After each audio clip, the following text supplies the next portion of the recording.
दोस्तों नमस्कार, मेरे यूट्यूब चैनल में आप सभी का बहुत बहुत स्वागत है। आइए हम लोग आज जानेंगे एक महान शख्सियत चिंग प्याजे के बारे में। तो ये है, पहले उनका हम लोग चित्र देख लेते हैं। ये है चिंग प्याजे, ऐसे दिखते थे। ठीक है। सर्वप्रथम संज्ञानात्मक पक्ष का क्रमबद्ध व वैज्ञानिक अध्ययन स्विट्जरलैंड के प्रसिद्ध मनोवैज्ञानिक जीन प्याजे के द्वारा किया गया। ठीक है। हम लोग सीटेट एवं छत्तीसगढ़ शिक्षक भर्ती का तैयारी कर रहे हैं। ठीक है। तो यह जो है महत्वपूर्ण प्रश्न बन जाता है। संज्ञानात्मक जो है हम लोगों का जो मनोवैज्ञानिक अध्ययन है ना, इसका प्रारंभ कहाँ से हुआ, किसने इसका प्रतिपादन किया, ये महत्वपूर्ण क्वेश्चन होता है। ठीक है। तो आइए, ये है जिंग प्याजे। ठीक है। आगे चलते हैं हम लोग।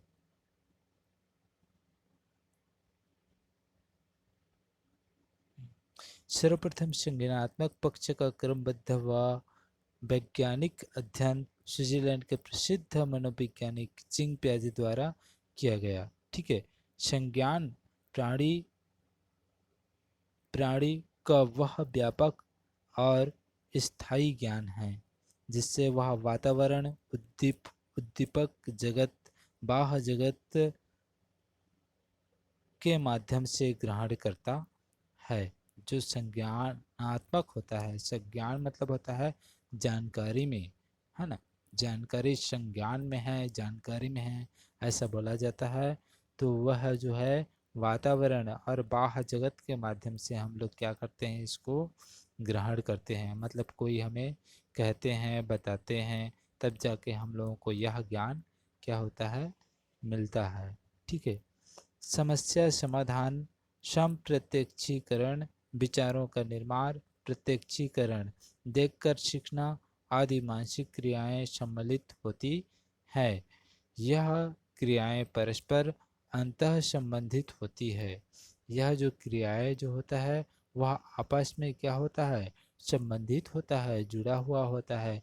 कोई भी प्रकार का हम लोग समस्या का समाधान करेंगे तो समस्या का समाधान से पहले वह समस्या पे हम लोग क्या कर रहे रहते हैं, मनन चिंतन करते रहते हैं, है ना। किस प्रकार से समस्या वो हम लोगों से क्या होता है, प्रत्यक्ष और अप्रत्यक्ष रूप से जुड़ा हुआ होता है। जीन प्याजे का संज्ञानात्मक पक्ष पर बल देते हुए संज्ञानात्मक विकास का सिद्धांत का प्रतिपादन किया था। इसलिए जीन प्याजे को विकासात्मक मनोविज्ञान का जनक कहा जाता है। ठीक है। इस संज्ञानात्मक मनोविज्ञान का जनक या फिर विकासात्मक मनोविज्ञान का जनक जिंग प्याजे को कहा जाता है। ठीक है। विकासात्मक मनोविज्ञान के अंतर्गत शुरू से अंत तक, अर्थात गर्भावस्था से वृद्धावस्था तक अध्ययन किया जाता है। ठीक है। इस संज्ञानात्मक हम लोग किसी भी चीज़ की जानकारी हम लोग गर्भ में हम लोगों को मतलब महसूस करते हैं। बच्चा अगर गर्भ में रहता है तब भी वह महसूस करता है ना। जानकारी होता है ना। और वृद्धावस्था तक, ठीक है, मरण से पहले, ठीक है, वह उसके कुछ तो कुछ जानकारी में होता है। विकास प्रारंभ होता है गर्भावस्था से। कोई भी व्यक्ति का फिर कोई भी मनुष्य का विकास कहाँ से प्रारंभ होता है, उसकी गर्भावस्था होता है। संज्ञान विकास शिशुअवस्था से प्रारंभ होकर जीवन पर्यंत तक चलता है। ठीक है। संज्ञान संज्ञान विकास, कुछ भी चीज़ को हम लोगों को जानकारी कब आता है, जब हम लोग छोटे से बच्चे होते हैं तो वह जो है तब हमें जानकारी मिलता है। और तब से लेकर पूरा जीवन तक यह जो है संज्ञान विकास चलता रहता है। जिन प्याजे का संज्ञानात्मक विकास के सिद्धांत को तीन को कितनी अवस्थाओं में समझाया गया है, तो इसमें चार अवस्था होते हैं। जिन प्याजे के संज्ञानात्मक विकास को चार अवस्था में समझाया गया है। ठीक है। पहला इसमें होता है संवेदी पेशिया अवस्था, इंद्रिय जनित अवस्था, 0 से 2 वर्ष की इसमें आयु होता है, जिसमें हम लोग इंद्र संवेदी पेशीय अवस्था, जब छोटा सा बच्चा होता है वह बहुत ही संवेदनशील होता है। उसका छोटे छोटे हाथ होते हैं, छोटे छोटे पैर होते हैं, तो वह इंद्रियों के माध्यम से त्वगेंद्रिय मतलब त्वचा के माध्यम से, ठीक है, वह जानकारी प्राप्त करता है। जन्म के जन्म के समय शिशु वह जगत के प्रति अनभिज्ञ होता है। धीरे धीरे वह आयु के साथ साथ अपनी संवेदनाएं एवं शारीरिक क्रियाओं के माध्यम से बाह्य जगत का ज्ञान ग्रहण करता है। ठीक है, धीरे धीरे वह जो है शिशु जो है ना, अपनी शारीरिक क्रियाओं के माध्यम से बाहरी जगत का जो ज्ञान है उसे क्या करता है, प्राप्त करता है। इसलिए बहुत ही ज़्यादा क्या बताया गया है इसमें, संवेदीय पेशीय अवस्था, संवेदनशील, जो बहुत ही नाजुक होता है, संवेदनशील माहौल, है ना, ऐसा हम लोग पढ़ते हैं। संवेदनशील जगह जहाँ पर कुछ एक्सीडेंट हो जाया रहता है या फिर कुछ भी समस्याजनक दुर्घटना घटित होता है, उस समय संवेदनशील हम लोग मानते हैं। उसी प्रकार जो प्राथमिक स्तर पर जो संज्ञानात्मक जानकारी होता है वह संवेदीय पेशी अवस्था होता है। ठीक है, आइए हम लोग अगला देखते हैं कि वह वस्तुओं को देखकर, सुनकर, स्पर्श करके, गंध के द्वारा तथा स्वाद के माध्यम से ज्ञान ग्रहण करता है। जब छोटा सा बच्चा होता है वह देखकर, सुनकर, स्पर्श करके आदि के माध्यम से उसे ज्ञान प्राप्त होता है। छोटे छोटे शब्दों को बोलने लगता है। ठीक है, जैसे कि जब बहुत छोटा बच्चा रहता है, 0 से 2 वर्ष के बीच में रहता है, तो वह एकदम आसान आसान शब्द को बोलता है। जैसे कि कोई बच्चा माँ शब्द पहले बोलता है। ठीक है, परि परिचितों का मुस्कान के साथ साथ स्वागत करता है तथा आप परिचितों को देखकर भय प्रदर्शित करता है। ठीक है, जब छोटा सा बच्चा होता है वह जिससे वह परिचित होता है उसके सामने वह मुस्कुरा देता है, और जो परिचित नहीं होते हैं उसे क्या हो जाता है, वह डर जाता है। ठीक है, आइए हम लोग इसके जो चिंग प्याजे के द्वितीय सिद्धांत है, पूर्व पूर्व सक्रियात्मक अवस्था 2 से 7 वर्ष के बीच होता है। ठीक है, पूर्व सक्रियात्मक अवस्था 2 से 7 वर्ष के बीच में होता है। अवस्था में दूसरे से संपर्क में खिलौनों से अनुकरण के माध्यम से सीखता है। मतलब इसमें जो है बच्चा जो है 2 से 7 वर्ष के बीच में होता है, वह खिलौने के माध्यम से कुछ कुछ ज्ञान प्राप्त करता है। मतलब उसके संज्ञान में, जानकारी में कुछ कुछ ऐसे बातें आते हैं। खिलौनों की आयु इसी अवस्था को कहा जाता है। ठीक है, खिलौने की आयु इसी अवस्था को कहा जाता है। शिशु गिनती गिनना, रंगों को पहचानना, वस्तु को क्रम में रखना, हल्के भारी ज्ञान होता है। छोटा छोटा ज्ञान होता है इसमें। छोटा सा बच्चा जो है इसमें 2 से 7 वर्ष के बच्चा कुछ भी चीज़ को पहचानना सीख जाएगा, फूल को पहचानना सीख जाएगा, है ना। ये सारे छोटे छोटे ज्ञान होते हैं। माता पिता की आज्ञा मानना, पूछने पर नाम बता देना, ठीक है, ये सारे बातें उसमें होते हैं। ठीक है,